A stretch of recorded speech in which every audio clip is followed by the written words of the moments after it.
आने किसने दिया? तुम जानती हो इस सूट की कीमत क्या है? 20 लाख का सूट है ये। मुझे माफ कर दीजिए सर, मुझे नहीं पता था। मैं अभी चल जाती। तुम्हें क्या लगा मैं तुम्हें यहाँ से आसानी से जाने दूंगा? इस सूट की कीमत चुकाओ वरना क्या? वरना क्या? अरे वाह, एक और सड़क छाप गवार। लगता है इस रेस्टोरेंट के स्टैंडर्ड्स वाकई में बहुत गिर चुके हैं। अभी क्यों भी मेरी पत्नी से माफी मांगी। मैं माफी मांगू? तुम जानते भी हो मैं हूँ कौन? माफी मांगते हो, चलते ना यहाँ से।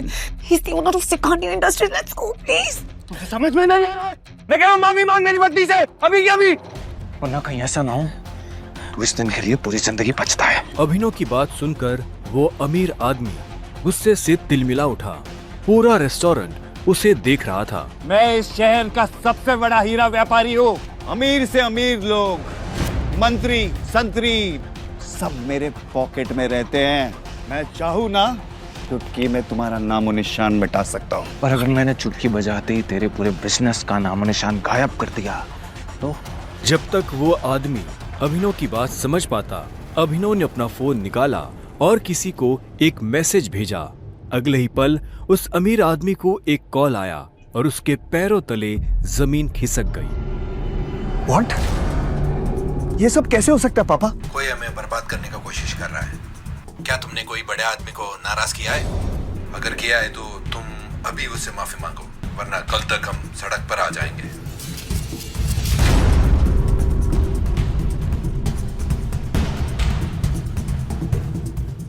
तुमने ये सब कैसे किया? आखिर तुम हो कौन?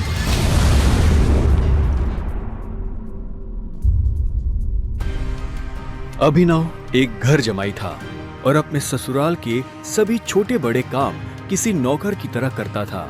लेकिन आज उसे किसी से मिलने जाना था और उसकी सास शर्मिला को ये मंजूर नहीं था। अरे ओ निठल्ले जमाई, यहाँ पैर दबा, बहुत दर्द हो रहा है। सासू माँ मुझे कहीं जल्दी पहुँचना है, मैं आके आपके पैर दबा दूंगा। अरे ओ निठल्ले, आज तक चवन्नी तो कमाई नहीं तूने। मेरे बेटी के फेंके हुए टुकड़ों पे पल रहा है तू, और तुझे किसी को मिलने जाना है। तभी अभिनव की पत्नी अनन्या वहाँ आती है। क्या हो रहा है ये सब? हाँ, ये शोर शराबा क्या हो गया सवेरे सवेरे? शोर मैंने नहीं, तेरे निखट्टू पति ने मचाया हुआ है, जिसे तेरे सठिया हुआ दादा ने जबरदस्ती तेरे पल्लू में बांध के रखा हुआ है। मेरा बस चले ना तो अभी के अभी इसे लात मार के घर से बाहर निकाल दूं।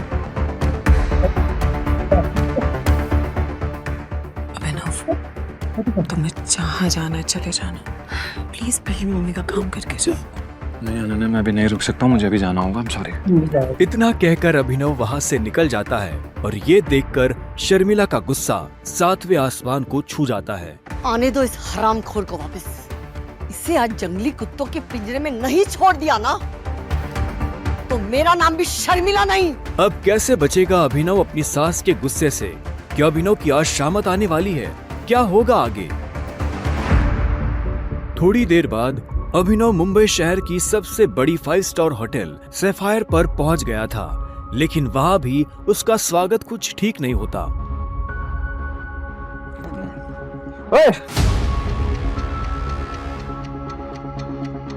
ओ गरीब, जेब में चवन्नी नहीं है, इस होटल में क्या खाना खाने आया है? अबे यहाँ का पानी खरीदने में भी ना तेरा घर चला जाएगा, समझा? चल निकल यहाँ से। अभिनव के चप्पल घिसे हुए और शर्ट फटी हुई थी। वो होटल के अंदर जाना चाहता था, लेकिन होटल के गार्ड्स उसकी परछाई को भी होटल पर पड़ने नहीं देना चाहते थे। होटल के मालिक अकरम से मिलने आया हूँ। क्या कहा बे तूने? अकरम साहब से मिलने आया है? अबे तुझ जैसे आदमी से ना हमारे अकरम साहब बाथरूम भी साफ ना कराए, समझा? बड़ा आया अकरम साहब से मिलने वाला, चल जा यहाँ से। सिक्योरिटी गार्ड्स इतना कहकर अभिनव को साइड में हटा ही रहे थे कि तभी वहां अभिनव की एक्स गर्लफ्रेंड वैभवी अपने नए बॉयफ्रेंड के साथ पहुंचती है। अरे गार्ड भैया,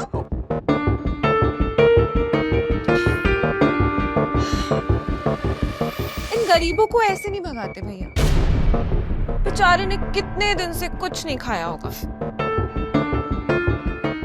वैसे भी होटल में खाना तो बचता ही है, जिसे हम फेंक देते हैं, वो इसे खिला देंगे। बेचारा बहुत दिनों से भूखा लग रहा है। अभी कुछ दिन पहले ही वैभवी अभिनव के साथ जीने मरने की कसमें खाया करती थी और आज वो उसके ही सामने किसी भिखारी की तरह बर्ताव कर रही थी। मुझे तो विश्वास ही नहीं होता बेब कि ये निठल्ला तुम्हारा बॉयफ्रेंड था। देवेन की इस बात को सुनकर अभिनव के गुस्से का ठिकाना नहीं था, लेकिन इससे पहले कि वो कुछ कहता, वहाँ एक आलीशान कार आकर रुकती है। अकरम सर आ गए। उस कार के रुकते ही गेट पर खड़े सभी गार्ड्स उस गाड़ी की तरफ दौड़ते हैं। तभी उस कार से उस होटल के मालिक अकरम निकलते हैं। कार के नीचे उतरते ही अकरम की नजर उस भीड़ पर पड़ती है जिसने अभिनव को घेर रखा था। उस भीड़ को देखकर अकरम अपने गार्ड से पूछता है, होटल की लॉबी में इतनी भीड़ क्यों है? पता नहीं सर, कोई भिखारी है, बोल रहा है कि उसे आपने बुलाया। मैंने तुम्हें कितनी बार कहा है कि मुझे मेरे होटल में ऐसे लोग नहीं चाहिए। उठाकर फेंको उसे बाहर।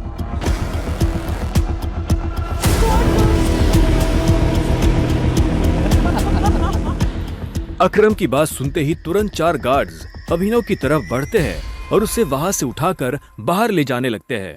गार्ड्स अभिनव को अकरम के सामने से ही उठाकर ले जा रहे होते हैं कि तभी अकरम की नजर अभिनव के हाथ में पहनी अंगूठी पर जाती है और उसके बाद जो होता है उसे देख वहां खड़े सभी लोगों की दुनिया हिल जाती है।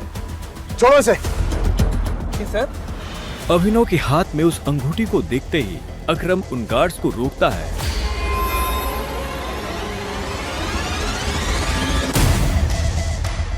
टाइगर। और उधर करोड़पति अकरम अभिनव के पैरों में गिर जाता है।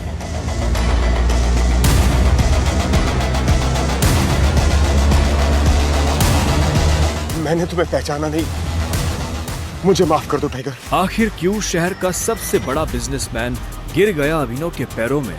आखिर उस अंगूठी का क्या राज था? क्या वो राज सबके सामने आ पाएगा?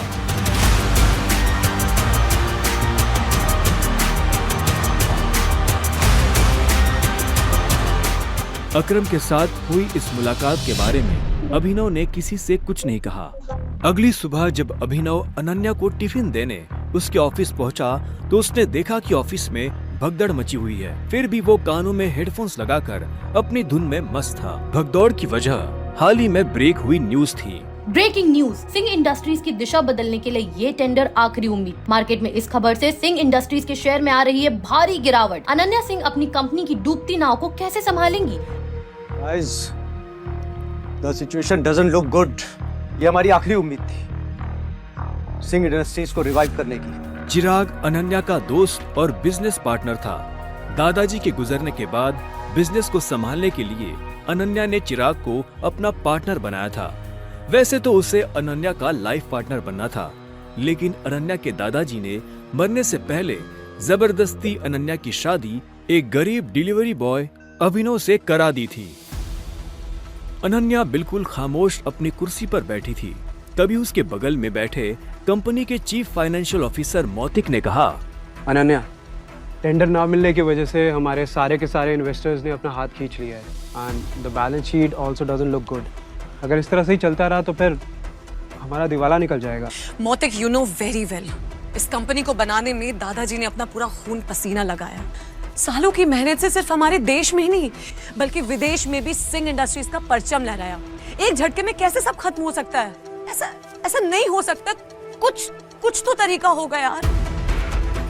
अनन्या, तुम्हारे दादाजी के समय के कुछ बहुत ही स्ट्रांग पुराने एसोसिएट्स थे हमारे, जिनके साथ में चिराग के इंस्ट्रक्शंस के बाद में हमने डील बंद कर दी, मर्जर की कोशिश की। ओ नबी जी, नॉट अगेन।